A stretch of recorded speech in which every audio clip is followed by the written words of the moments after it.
Yo, RX back with another breakdown of UFC Vegas 59 Santos versus Hill. Great card. I'm hype. You're hype. Let's do this shit. Starting off the video hot. I'm not letting you guys walk into the video. We're starting off this shit hot. You know this shit by now. Come on. What you also should know if you're not new here is I always do a quick recap of the card from last week. So, without further ado, let's quick recap of UFC 277. You ready? Let's go. Kosi and Diamond. Blood Diamond sucks. Simple as that. Negumarianu and Poturia.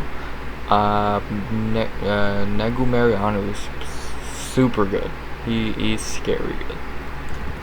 Edwards and Kim. Gian and Kim never could ever get into her flow. Michael Morales and Fuck it. Morales probably should have beat him sooner, but whatever. Kid's really good. Close and Garcia, not gonna lie to you, I don't remember this fight. I know Close easily won, I don't remember it. Hamadi and Mays, I'm shocked with how good Hamadi Abdul Wahab looked. Good for him, good win for him. Mays, you suck. Dober and Alves, Drew Dober's gonna do Drew Dober's things. Morono and Semelsberger, underwhelming fight for how much hype I had for it, but you know, still a good fight. Ankalaev and Smith. Ankalaev is so fucking good. He's scary good.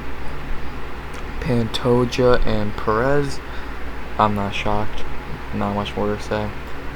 Pavlovich and Lewis, terrible stoppage. Derek Lewis is washed badly though. Moreno and Cara France. But Moreno needs to get the fuck away from James Krause because, did you notice, in the third round he started fighting like himself again because James Krause has no idea how to coach. Great body shot by Moreno and, Viva la Mexico. And then the main event, which was weirdly great, Nunez and Pena. A clear 50-44 Nunez, but still mad props to Julie for having enough heart to stay in there for 5 rounds and not winning a minute of it. She never went out somehow. Props to her. So that was UFC 277. It was a lot better card than I saw and probably most people saw it. On paper it was very underwhelming, but it actually really showed up. So let's hope this card is really good on paper and shows up. So, not much more to say before, only thing left to say before I get into the breakdown is like, comment, sub, all that shit. 100 subs goal by the end of the year.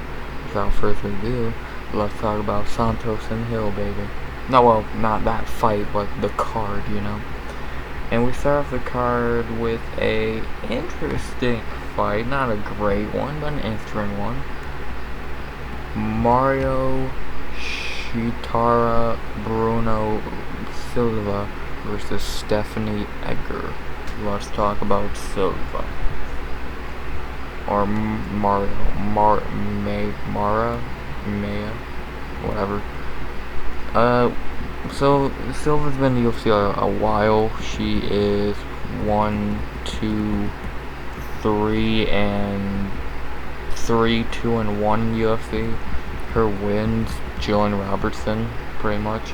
Her losses, Morales and Manaj Fierro, and then she had a draw with Montela de la Rosa.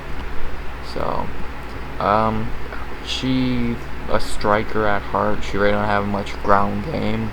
She's not, well, more than anything, she's just not really a good ground fighter. So, like, I don't know. She's not great. Like, she'll beat the shitty fighters, but you won't fear beating a good fighter. The two good quote fighters she been in there was Morozov, who I don't think's great, but you know, she's decent compared to who Silva's beat her, and then Manon, we all know Manon's great, so yeah. Silva is coming off a win against Yanan Wu in her last fight. Yanan Wu ain't that good, so not like that means anything. Long story short, Silva wants this fight on the feet as long as she can have it, because she is not good on the ground anyway, and especially in this fight, she's not gonna be good on the ground. So keep that in mind. She wants this on the feet. Why does she want this on the feet? Because who she is facing is Stephanie Egger. Egger is 2-1 in the UFC, losing to Tracy Cortez in her debut. Can't get mad at that.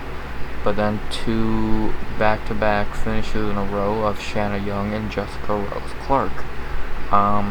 You can't say the same thing for Edgar that I said for Silva. She's not beating great competition, and the only good fighter she fought in her debut against Tracy Cortez, she lost. Which you can't get. Yeah, I really don't think you get mad at. Tracy Cortez is very good, and she should be beating a Shanna Young and a Jessica Rose Clark, no matter how shit JRC's fight IQ is. Edgar's dangerous as fuck on the ground. Not much more to say. She got that armbar on Clark. She got the ground and pound on Young. All around, she's very dangerous on the ground. Someone you don't want to be on the ground with, no matter who you are. So she's probably a black belt in something. I don't know what, but judo. So yeah, she's really good. Not great striking. She's lengthy, but that really helps her more on the ground than it does the feet. She wants this on the ground, and Silva wants it on the feet. With that being said, what are the betting odds saying for this fight? The betting odds, I'm not going to read what Tapology says because they're wrong. The betting odds are pretty much near even, flip-flopping all week. I guess since they're flip-flopping, I would say the odds are near even. I personally don't agree with that because I think Edgar should probably be the favorite here. Probably -1. We'll say 120. Well, yeah, about -125, 130. A small favorite, but a favorite. I think she, like, out of the two strengths of these two, who is better at it? Edgar's wrestling's way better than Silva's striking. And I think there's a better chance of Edgar getting it to the ground and winning than Silva keeping it on the feet and winning. If you know what if you catch my drift. That being said, who do I think's gonna take the win here? I think the Switzerland native Stephanie Egger will get her 3rd win in a row here. I think she will be able to get the fight on the ground, maybe get a sub, but I think she'll get the fight on the ground, win some rounds. It wouldn't be shocked if it's a split because WMMA judging is dog shit. And yeah, I think Stephanie Egger gets 3 in a row here. I don't know. Even if it's on the feet, she might not look terrible, but that's not her key to victory. So I'm going Stephanie Egger by decision. I think she will get the W here. Yeah, not much more to say. After that, another women's fight. UFC really doing back-to-back women's fights. You don't see that often. But I say that you actually kind of do, because for some reason they just put them on top of each other. Pause. On the prelims. So, you know. But this fight, I think, is a lot less talented than the first one, and that's saying a lot because Edgar and Silva don't have much talent. But you'll see why I say that in 1 second. Because the next fight on the card is Corey Poppins McKenna versus Miranda Danger Granger. You see what I mean? Shit fighter versus shittier fighter. Who wins? Not the fans. Let's talk about Corey McKenna. Corey, very young, 23. She was on Contender Series at, I think, 20 years old, 21 years old. 21, she just turned 21 by the time she was winning on Contender Series. So she's still extremely early in her career, only not 8 fights under her belt. This will be her 9th. In UFC, she's 1-1 with a win over Kay Hansen in her debut, where she looked very underwhelming for fighting a can like Kay Hansen. And then she lost in London earlier this year to Elise Reed, where she looked terrible. So not a good UFC start for Corey McKenna. The best person she's fought out, counting her Contender Series fight, is Vanessa Demopoulos, who ain't even that great, but she's better than the other two. And if I remember, McKenna looked actually good there. For some reason, against Kay Hansen, she looked like shit, and against Elise Reed, she really looked like shit. That's like I said, fighting two cans. Like, Elise Reed at London, no less, you should have easily beat, and Kay Hansen, you should easily beat. So, Corey's game plan is get you to the ground. She's not really a striker. She's not really the striking type. She still has a lot of improvements to make in the striking, and yeah, if she can, then it might be interesting how she does in her UFC career. But right now, she needs a lot of help, and she's at an amazing gym, a top tier gym, Team Alpha Male. So she has all the. She's not at some fucking local gym or some shit. She's at one of the probably 3 best in MMA. So I don't know what the fuck she's doing. She needs to improve striking. Wrestling's fine. Now to talk about her opponent, who no one's talked about in like 2 years, Miranda Granger. Ooh, not a name you've heard in a while. Why? Because she's not fought since the end of 2020 against Ashley Yoda. In the UFC, Granger is 1-2 in her UFC debut, beating Hannah Goldie, and then lost 2 straight, losing to Amanda Lemos and Ashley Yoda. Fun fact, she was minus 200 against Amanda Lemos. I'll let that sink in. You done? Yeah. What the fuck? If you bet money on Lemos that night, you're a fucking genius, and you're a fucking genius. Not much more to say. I won't lie to you, I don't remember a Miranda Granger fight. I remember I've seen clips of her losing, but I'm not gonna lie to you, I've never fucking watched a full fight of hers. I won't fucking lie to you. From what I've heard, her key to victory in the striking. If she can keep it on the feet, she will win. If she gets taken to the ground, she will lose. Is that as easy of a way that I could put it? Good. Do I have this shit backwards? So looking at her record, all her wins are submission. I don't fucking know. Who cares? It's a Corey McKenna, Miranda Granger fight. Long story short, the winner of this is staying in the UFC. The loser is getting cut. So who's getting cut? Well, the betting odds say that Corey McKenna's minus 225, 2 plus 175. I like Corey, but no fucking way she'd be minus 200 against anybody after losing to Elise Reed and barely looking great against Kay Hansen. She should be minus 1 30. Well, honestly, I don't know why she's such a big favorite when she's so prone to looking like shit against shit fighters. And what is Miranda Granger? A shit fighter. What does that mean? Corey's probably gonna underperform, win or lose. So, who do I think's taking to win here? I just can't pick Miranda Granger, man. I can't. I don't trust Corey. I'm not gonna lie, I don't. But I find it very difficult to not pick here. We've not seen Miranda in 2 years, and who knows how she's gonna look. Corey's fought within the last 4 months, if I believe. Yeah, 4 months. Yeah, and a loss, but still, ring rust is a cage rust is a fucking thing.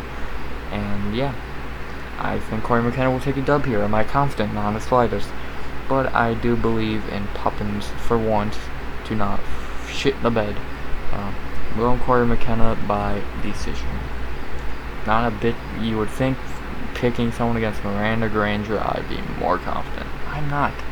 That's scary. Corey McKenna by decision. After that, we get into some real fights. Not saying female fights aren't real fights. Shit, female fights aren't real fights. But we start off the male portion of the card with a pretty decent fight that probably ends in a finish. Jason the Vanilla Gorilla Witt versus Josh the Maverick Quinlan, whatever. It's all about no chin Witt.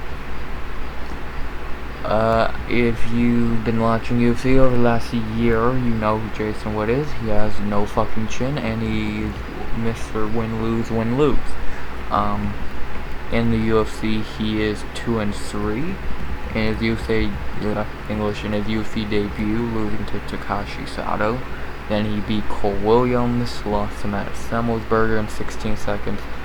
Somehow beat Brian Barberino, even though I think that was a bullshit decision, and then lost to Phil Barrow at the beginning of this year. If you notice a pattern with all his losses, it's him getting finished because he has no fucking chin. Augusta win, and he's doing the chicken dance. He's not good. He has heart. He has heart, but no chin. Think of him like, I don't know, heart, but no chin. Yeah, can't really put a name to that at the moment. But yeah, that's Jason Witt in a nutshell. He's not very good. He's not very good. Like, the only reason he wins, like, he beat Cole Williams is Cole fucking Williams. He really didn't beat Brian Barberino, for being honest. I don't know how they scored that fight for him, to be honest, but whatever. You know, I honestly could give a fuck. I could honestly not give a fuck. So, you know. Yeah, long story short, Augusta win and Jason Witt's getting knocked out. Now talk about his opponent, Josh Quinlan. I'm not good with his English thing. This is his UFC debut, coming off Contender Series, beating Logan Urban in a minute, well, in 47 seconds. It turned into a no contest because he got popped for smoking weed. Weak as fuck to qualify no contest, but whatever, it doesn't matter. He's still in the UFC. Yeah, from what I remember from that fight, he looked really good. Obviously, Urban was coming in on short notice, but still, he looked really good. And yeah, not much more to say on that.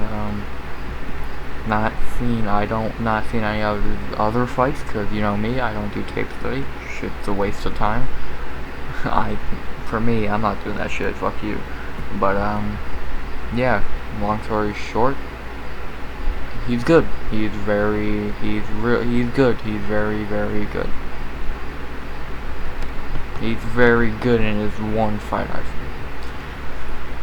So, the betting odds do have Josh Quinlan minus 220 to plus 180. I would tend to agree if I would not even move him up. I would probably move Josh up to a minus 250. I think he's going to win this fight pretty easily. I really don't see Jason Wood's key to a way of winning here.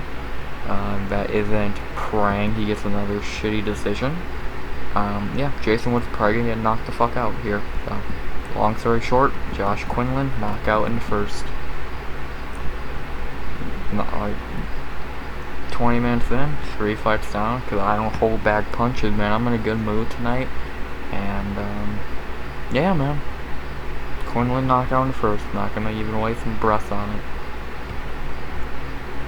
After that, we got a pretty weird fight, but a good one. And I like one of the fighters. We got Takashi 10 Sato, just talked about him, versus Brian Pooh Bear Battle. Let's talk about Takashi Sato again. We just talked about him beating Jason Wood. I think that was Sato's last win. It was. In the UFC, Takashi Sato is 2-3. He knocked out Ben Saunders, but then lost to Bilal Muhammad, KO'd Jason Witt, and got beat by Miguel Baeza and Gunnar Nelson. Sato's biggest Achilles heel is his wrestling. He really doesn't have any. He has very bad wrestling. The Gunnar Nelson fight showed that. All he did was be held in body triangle for 3 rounds and punched in the body. He's good on the feet. I won't lie, he's good on the feet, but on the mat, he's not really all that. You get what I'm saying? He's not really that great. He wants to keep this a striking fest as much as possible. So, keep that in mind. But, yeah, on the feet, he's very dangerous. All I gotta say, he's dangerous on the feet.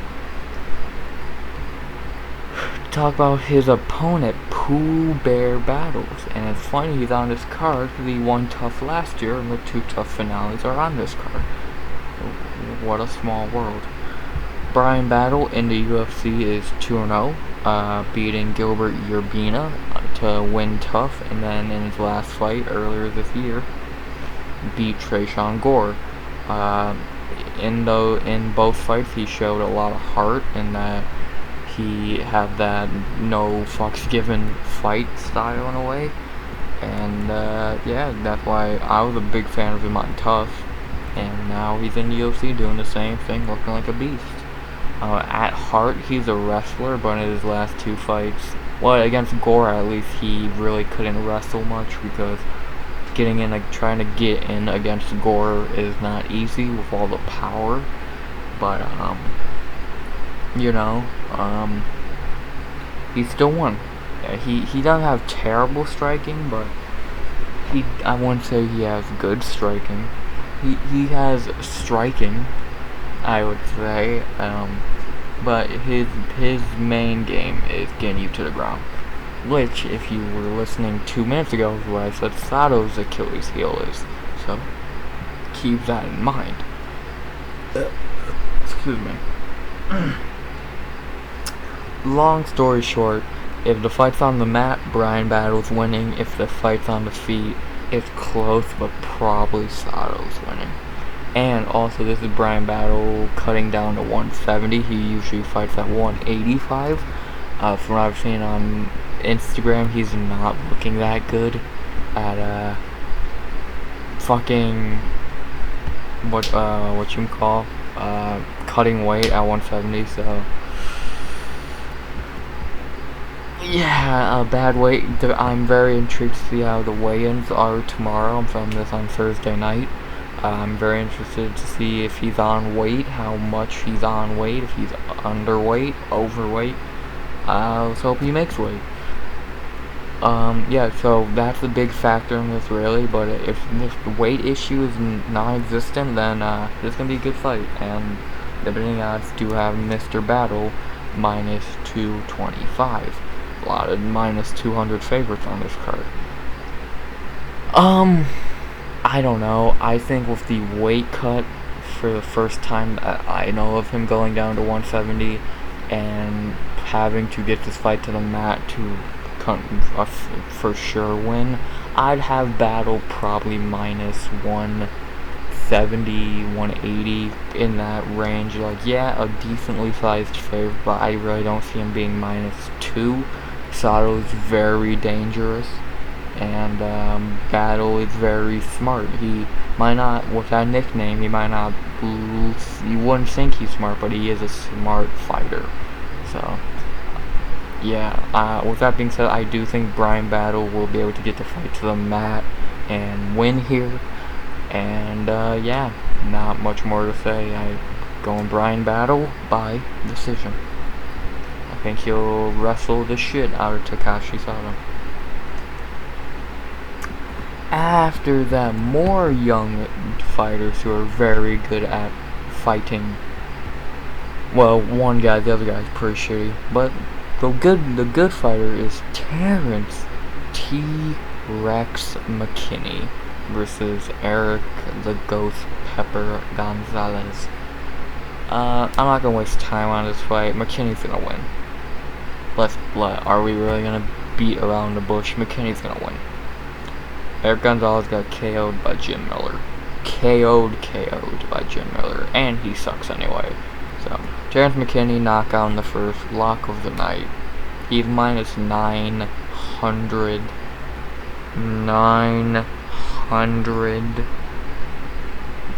Minus 900. Let that sink in. That for a prelim bout. The last time I can remember that betting line being that huge was Akapova and Dobson. I'm pretty sure that was on a prelim. So, yeah. And that was like 3 years ago. So, keep that in mind. Yeah. Nah, actually, never mind. Don't keep that in mind. Terrence McKinney's gonna win this. Terrence McKinney knockout in the first, lock of the night. Next. I know the fucking smart heads are like, well, what if this happens? I don't give a fuck. What ifs don't matter. What's gonna happen is Terrence McKinney knockout in the first. But shut the fuck up. And now we move on to the featured prelim. A shit fight between two shitty fighters. Loser, well, we know who it's probably gonna be, but he's not gonna get cut for some reason. We got Michael Hushar Olashechek versus why is he still fighting? Smiling Sam Alvey. Why? Why is Sam Alvey still in the UFC? Why is he still fighting? Why will Dana not get rid of this motherfucker? We all love Sam Alvey, but he should not be in the UFC. He should have been cut a year ago. Fuck. Whatever. I'm not gonna talk a lot on this fight because I don't give a fuck. It's Sam Alvey. You kind of know what you're getting for Olashechek. Not really a good fighter, but at best decent. He's there, but he's not really anything special. He's coming off a loss in his last fight to Dustin Jacoby. No shocker there. Beat some Shamil Gamzatov dude. Beat Bukowskis, who hasn't. Yeah, a bunch of whatever. Sam Alvey has lost to pretty much everyone under the sun. So, you already know the betting odds. Olashechek minus 550. And I'm going Sam Alvey. Do I think he's actually gonna win? No.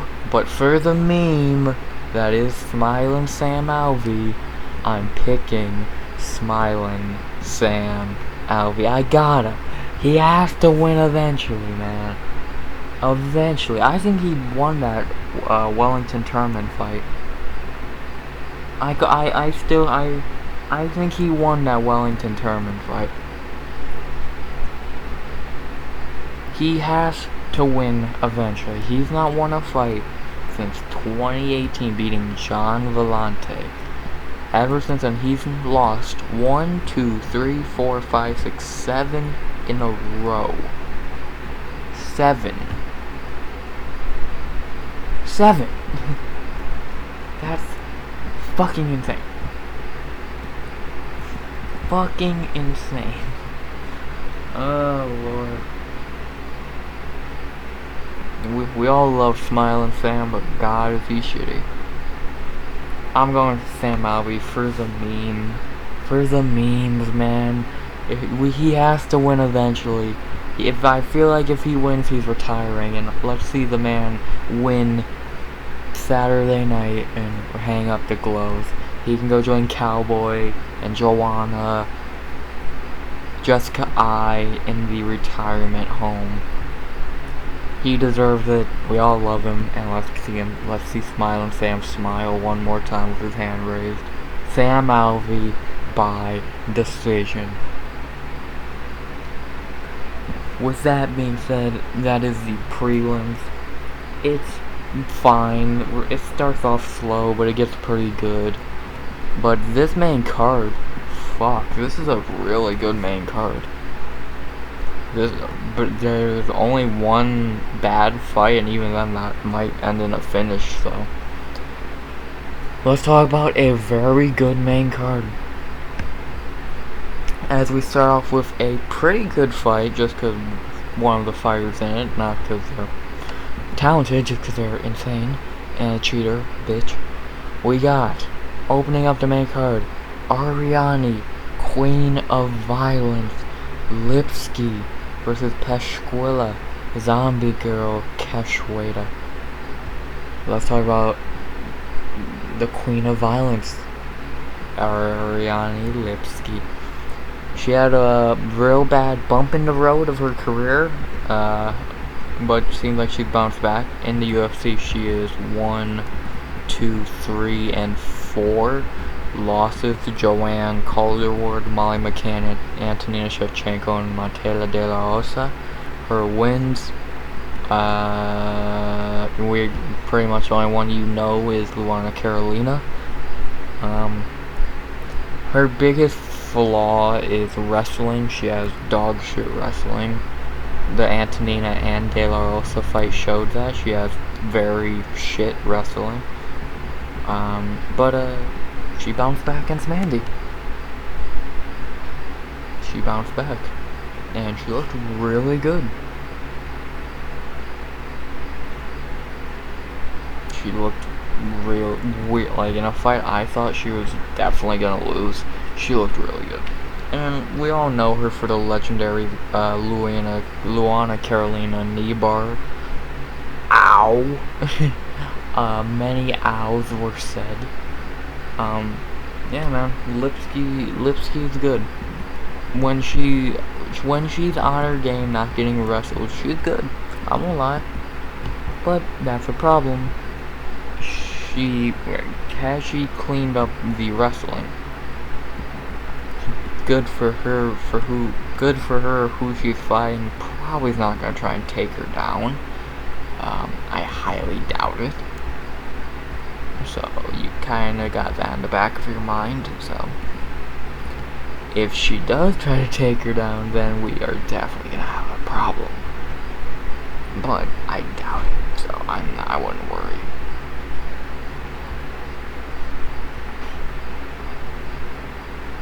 And I say that because who is she fighting?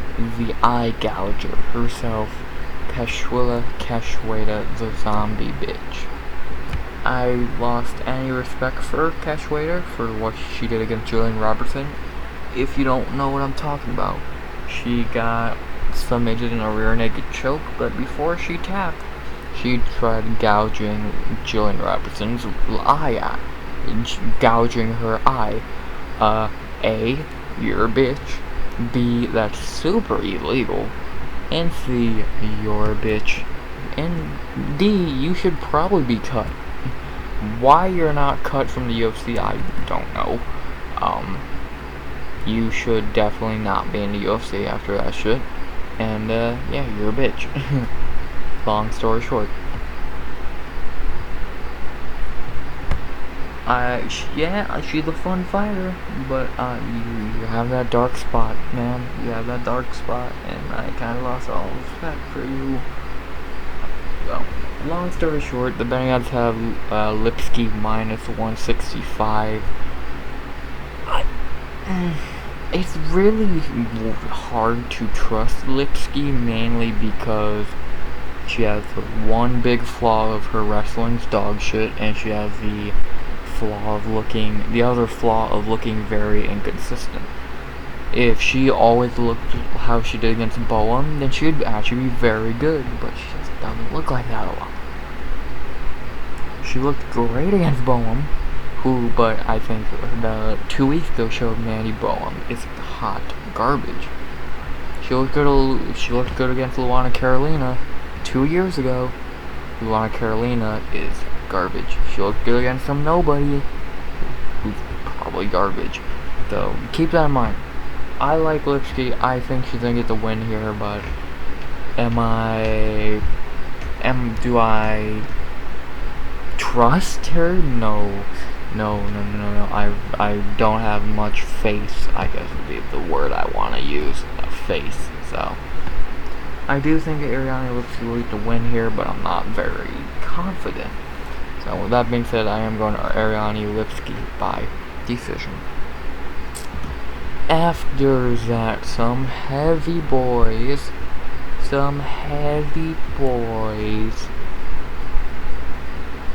Last fight before we get into the tough finales, and really both these guys are not much better than the tough fighters. Augusto Sakai versus Sergey the Polar Bear Spivak. Let's talk about Augusto Sakai, a dude who I think is fucking garbage. Augusto in the UFC is 4-3. His wins: Chase Sherman, Andre Arlovsky, Marcin Tybura, and Blagoy Ivanov. That was a robbery. His losses, all 3 in a row: Alistair Overeem, Jorginho Rosenstrike, and Tai Tuivasa. Long story short, when he fights anyone with talent, he loses. Not gonna beat around the bush. All his losses in MMA over the last just period: Czech Congo, who's good; Alistair Overeem, who's weirdly never ages; Jorginho Rosenstrike, has a lot of power; Tai Tuivasa. So, yeah, he sucks. And let's be honest, he lost to Blagoy Ivanov. If you remember that fight, you know what I mean. He lost that fucking fight, Mr. Fence Grab. He sucks. I don't know why he's still in the UFC, let alone ranked, and I don't get why people actually care about him. He's garbage.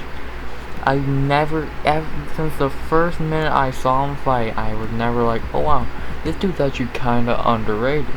Or this dude's kinda good. No, he sucks. Like, I don't know. I think he fucking sucks. Whatever. For his opponent, who I don't think's much better, but still better, Sergey Spivak. In the UFC, Sergey is, man, he's been in the UFC a long time. He is 5-3. His wins: Tai Tuivasa, Carlos Felipe, Alexei Olenek, Greg Hardy. His losses: Walt Harris, Marcin Tybura, and Tom Aspinall. He has a couple really good wins. Obviously, Tai Tuivasa. Alexei Olenek's always pretty scary. Carlos Felipe's okay. Yeah, Jared Vandera, right? I mean shit. Greg Hardy, garbage. But you know, Tai Tuivasa's a win that's aged very nice. Yeah, I think that was in Australia too. So his losses: Walt Harris. That's before he had no gas tank. Well, no, that was when he just touched people and they died. Now he sucks, and well, he doesn't even fight.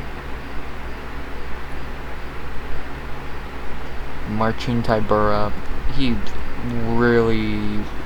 a tough guy to predict. Can't really get mad at losing to him.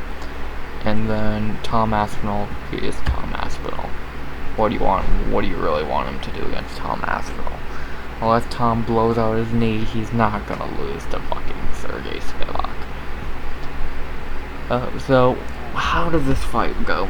The betting odds have Spivak minus 210 to plus 180. Yeah, I would agree. I don't care. Yeah, I guess I would agree. Like, I just don't get the Sakai. I don't get why Sakai's in the UFC. He's garbage. He's so garbage. He's so garbage. Long story short, Spivak's winning this fight if he can get it to the ground. He might have a little issue on the feet with Sakai, but if he gets it to the mat, he will win pretty easily. So, I'm going to Sergey Spivak by decision. Yeah, I'll say decision. Sergey Spivak by decision. Now we get into the tough finales. And we start off with the better one, in my opinion, with a fighter who I think after Saturday night a lot of people are going to know and be a fan of. And I think I think people will be a fan of over time because she's a fun fighter if she wins. Juliana Killer Miller versus Brogan the Bear Walker. Let's talk about Killer Miller. Juliana went 2-0 on Tough, obviously, having the best fight of the show with Claire Guthrie, someone she lost to before the show, but she bounced back and had a war with her and won. Then to get to the finals, she beat Caitlin Neal by Kimura, and yeah, Juliana's very no fucks given on the feet. She's gonna stand there and strike, and if she loses or either you lose or she loses. And on the ground, she's very good. She's very good. She's very good. She's pretty well-rounded. In my opinion, I think she's well-rounded overall. I don't know. I think, like I said, depending on what happens Saturday night, if she wins, I think within a year, maybe 2 fights into the UFC, she'll be a fan favorite because she just fights very fun. She's a very fun fighter. Very fun fighter. She just doesn't give a shit. Like, if I can tell you to go watch any fight that I know you probably didn't watch, go watch her fight with Claire. That fight's really good. Like, that fight is really good. So, that's a really good fight. So, overall, Juliana is very good. I like Julie.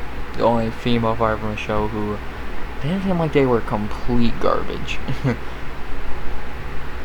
Now to talk about her opponent, Brogan Walker, the other finalist from Team, I think she was Team Nunes, the only Team Nunes member to make it. Obviously, again, going 2-0 on the show. She's obviously more experienced fighter, MMA-wise. In her last 3,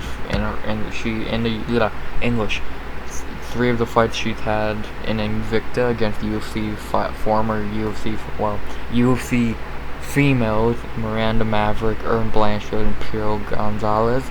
So she has that experience, but she is 33 compared to Juliana's 26. And her fights on show were very bad. In her first fight on show, she beat Hannah Guy.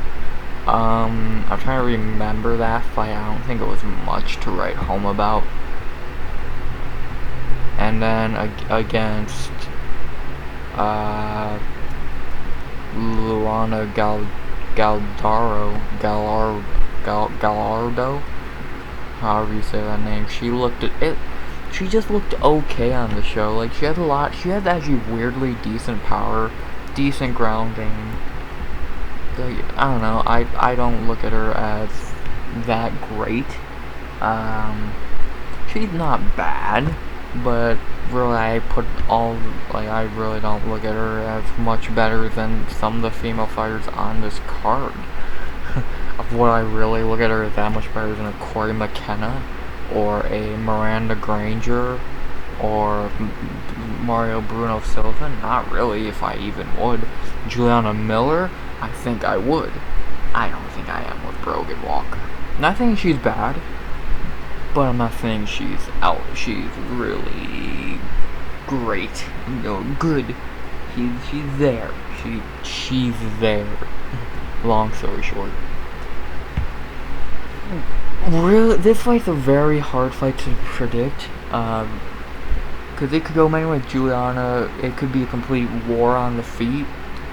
It's power versus better striking. Brogan's obviously the more powerful of the two. On the ground, I think Juliana has the complete edge on the ground. So it's a really good fight. It's the better tough finale out of the two, and we'll talk about the second one in a minute. But yeah, this is gonna be a good fight. I'm excited for it. Juliana is coming in -140 to +120.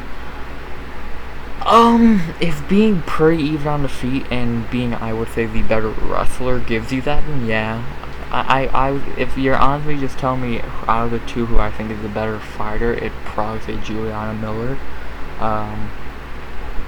Not saying Brogan ain't good, just I don't think she's really UFC level. I don't think Juliana's that.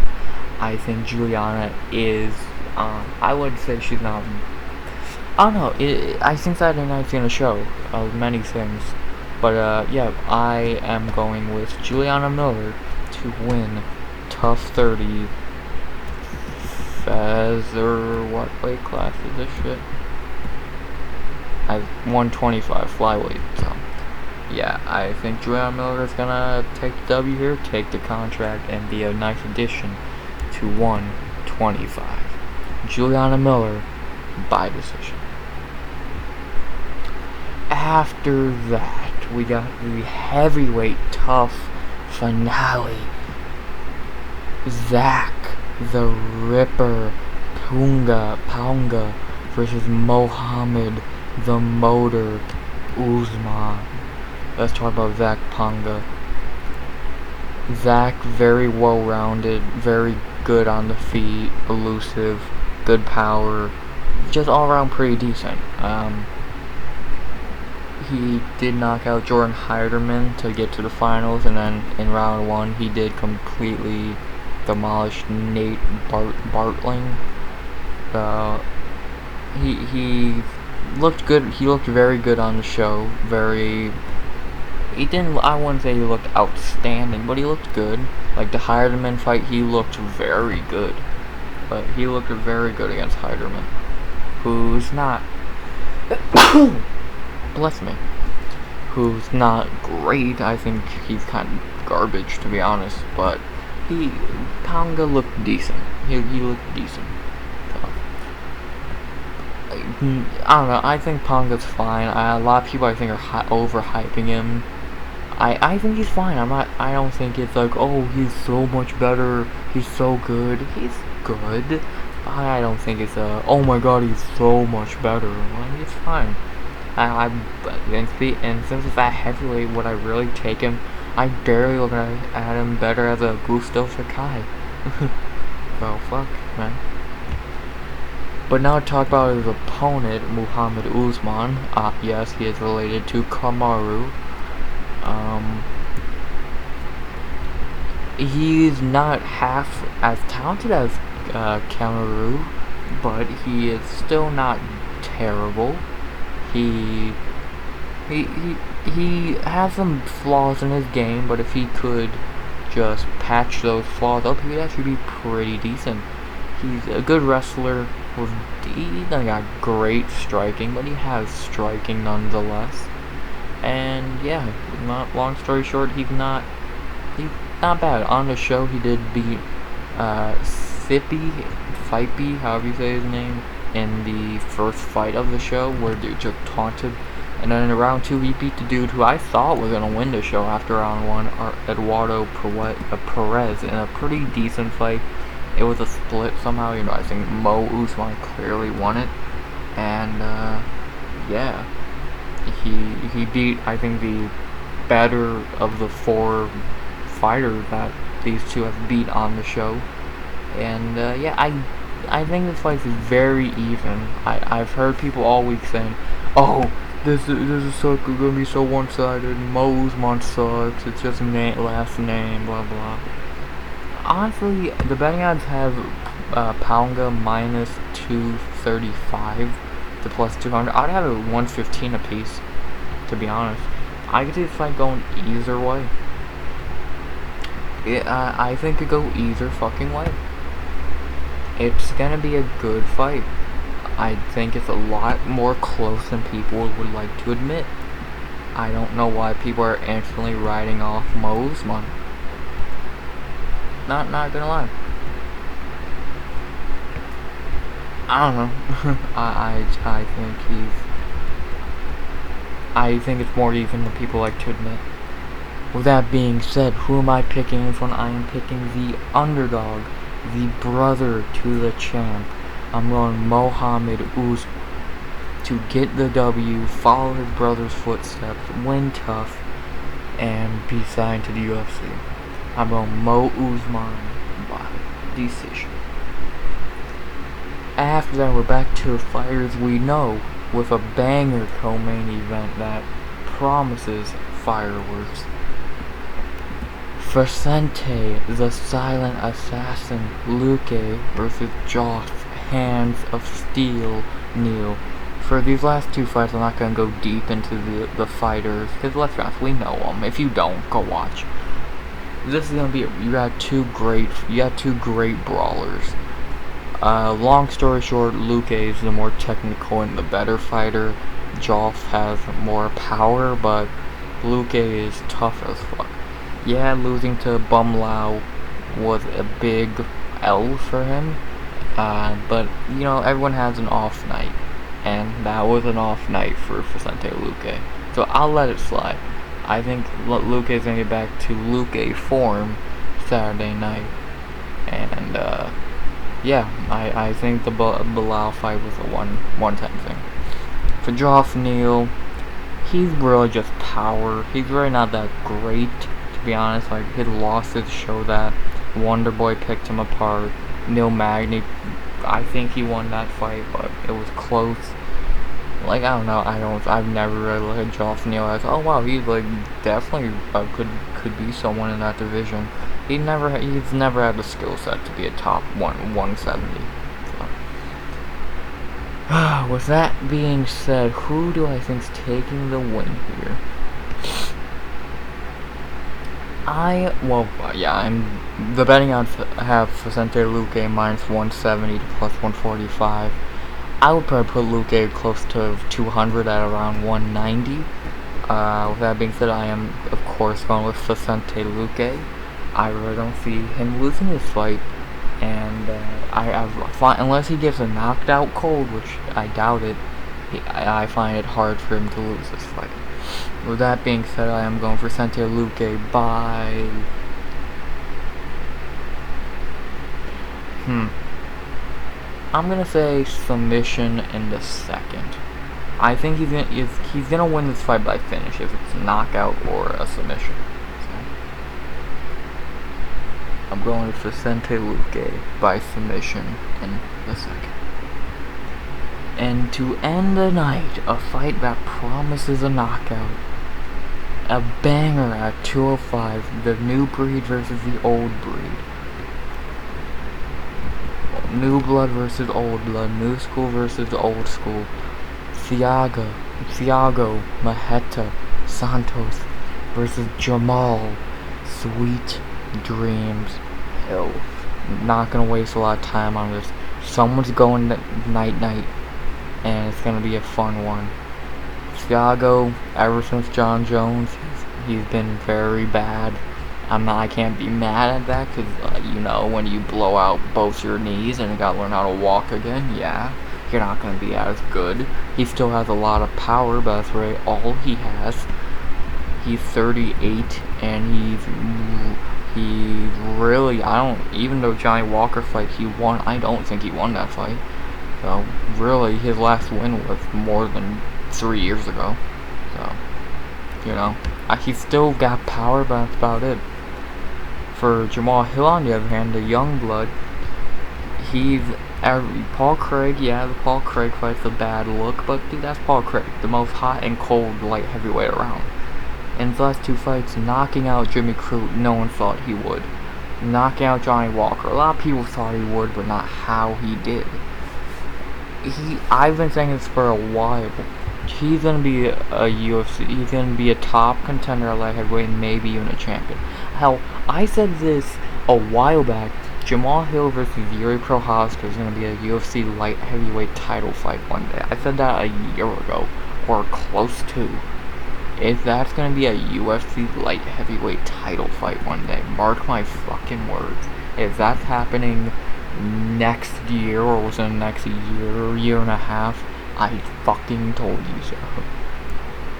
With that being said, I am of course going with Jamal Sweet Dreams Hill to knock out Thiago Marreta Santos.